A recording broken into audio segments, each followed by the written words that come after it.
प्यारे सज्जनों, सदगुरु की सेवा तभी सफल है, कहीं भी अगर सेवा करने का मौका मिले तो उसे न छोड़ें। सत्संग में हम अक्सर देखते हैं कि जगह जगह कई तरह की सेवादार बड़े ही प्रेम, श्रद्धा और उत्साह के साथ सेवा करते हैं और संगत की सेवा को ही अपना धर्म समझते हैं। सदगुरु के हुक्म को समझ करके उसे सिरोधार्य करते हैं। ये संगत की सेवा ही सदगुरु की सेवा है। सदगुरु की सेवा तो बिरलों को ही प्राप्त होती है। जिन्होंने मन में सेवा भावना की प्रबल इच्छा होती है, समर्पण होता है, त्याग होता है, दिल दिमाग में किसी भी तरह का कोई गुरूर न हो, नम्रता शीतलता बिना मान बढ़ाई के सदगुरु को अर्पित करके की गई सेवा का फल सदगुरु अवश्य देते हैं। ऐसी सेवा से सदगुरु खुश रहते हैं।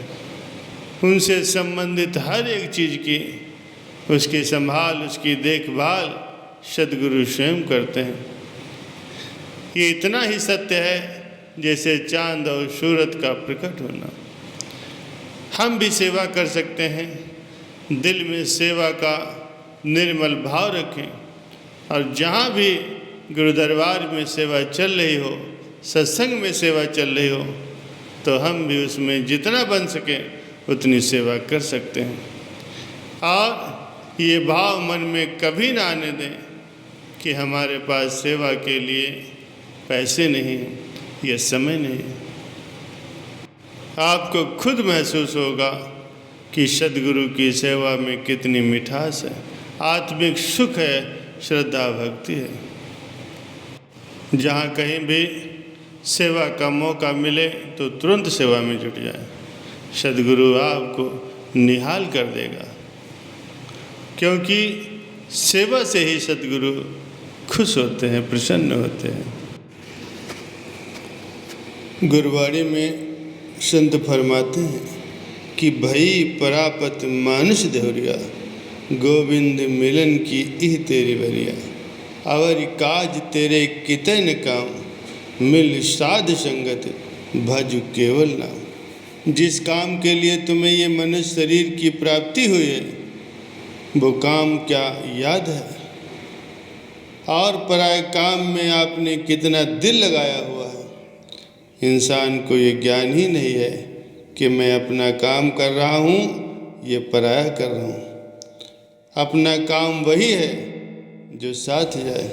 इंसान जितना भी धन इकट्ठा कर रहा है, दिन रात यही धुन सवार है उसके ऊपर, लेकिन उसमें से एक पाई भी वो साथ नहीं ले जा सकता।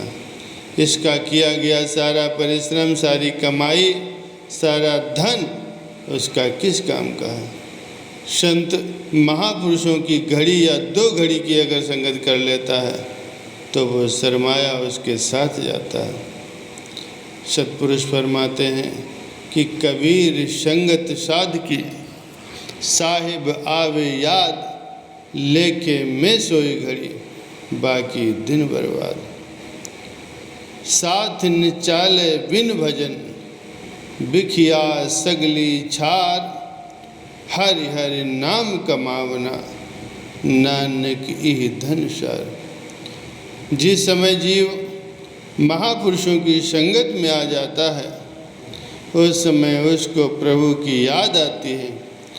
वही समय उसका लेखे में है, बाकी सब व्यर्थ जाता है।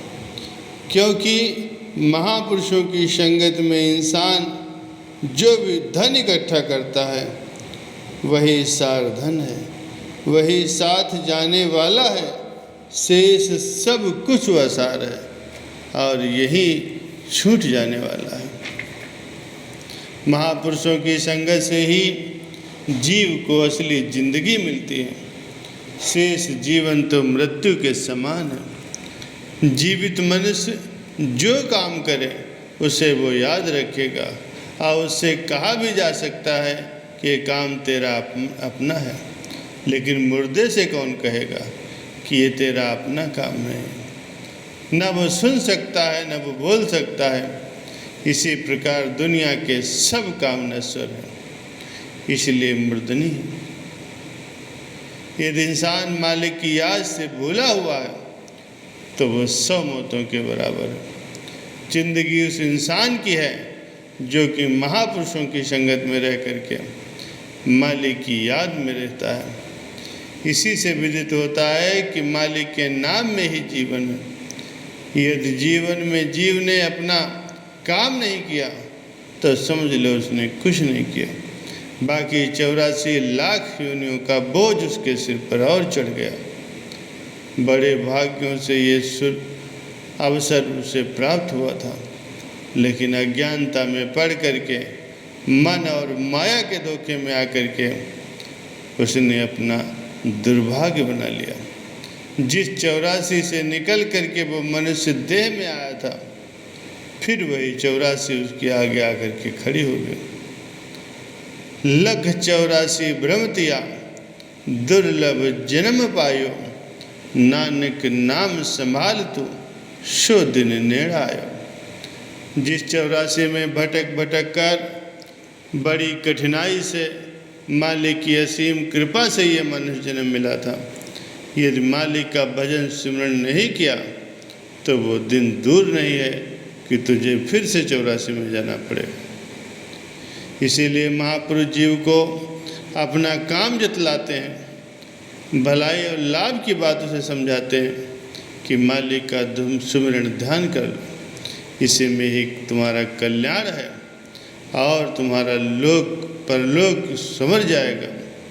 यदि जीव महापुरुषों के उपदेश के अनुसार जीवन व्यतीत करे तो वहाँ भी सुखपूर्वक जीवन व्यतीत करेगा और अपना परलोक भी संभाल लेगा।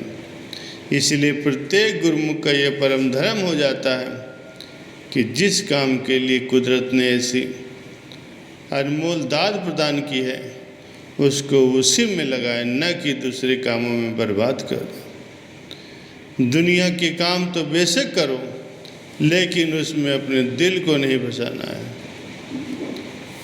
दुनिया में किस तरह से रहना है, महापुरुष फरमाते हैं कि जग में रहो अलग रहो, जोग जुगत की रीत, दुल्हन हृदय राम सु जुड़ी रहे दृढ़ प्रीत। फरमाते हैं कि दुनिया में बेशक रहो मगर अलग रहो। अलग कैसे रहना है कि संसार को छोड़ करके अन्यत्र नहीं जाना है, संसार में ही रहना है, वन में नहीं जाना है। अपने दिल में मालिक की याद को हमेशा ही बसाए रखना है। यदि इस तरह से इंसान काम करेगा तो उसके दिल में मालिक की प्रीत बसेगी, क्योंकि उसके दिल पर मालिक के नाम की छप लग चुकी है। जिसके दिल में मालिक का नाम बस जाए वह फिर कोई दुख चिंता कैसे पा सकता है। नाम ही सभी रोगों की औषधि है। पूर्व पुण्य संस्कारों से सौभाग्य से तुम्हें ये जीवन मिला है। कोई कहे कि यदि एक बार ये जीवन चला जाएगा तो दोबारा मिल जाएगा, लेकिन इसकी कोई गारंटी नहीं है। इसीलिए इस अनमोल रतन को यूं ही नहीं गंवाना है, बल्कि महापुरुषों के उपदेश के अनुसार इसे चलाना है और मालिक का नाम सिमरण करके अपने जीवन को सफल बनाना है और अपना परलोक भी संभाल लेना है।